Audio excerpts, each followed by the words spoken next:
বলতে পারেন বারাণসীর ঠিক উল্টো দিকে অথবা গঙ্গার পূর্ব তীরে অবস্থিত এই বিশাল কাঠামোর নাম রামনগর ফোর্ট। সালটা 1750। মুঘল সাম্রাজ্য তখন ধীরে ধীরে দুর্বল হচ্ছে। সেই সময় কাশী বা বারাণসীকে সুরক্ষিত করতে কাশী নরেশ রাজা বলবন্ত সিং এই বিশাল দুর্গটি নির্মাণ করেন। এই দুর্গ এবং কাশী রাজ্য শাসন করত নারায়ণ রাজবংশ। তবে এটি বর্তমানে শুধু একটা ইতিহাস নয়, আজও এই রাজ পরিবারের বর্তমান বংশধররা এই দুর্গের একটি অংশে বসবাস করেন। অর্থাৎ বলতে পারেন আপনারা দেখছেন একটা জীবন্ত রাজপ্রাসাদ। যেহেতু মুঘল সময়ে তৈরি এই দুর্গ, তাই দুর্গের স্থাপত্যে আপনারা মুঘল স্টাইলেরও কিছু স্পষ্ট প্রভাব দেখতে পাবেন। এই দুর্গের ভেতরে সাধারণ দর্শনার্থীদের জন্য সবচেয়ে বড় আকর্ষণ হল এই দুর্গের মিউজিয়াম।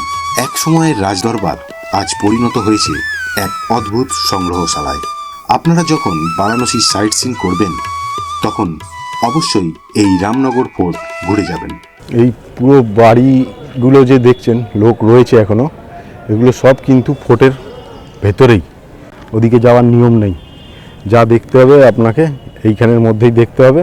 আর ওইখানে মিউজিয়াম রয়েছে, মিউজিয়ামের টিকিট হচ্ছে বড়দের 80 টাকা আর বাচ্চাদের 20 টাকা। 5 বছর অবধি বাচ্চাদের 20 টাকা।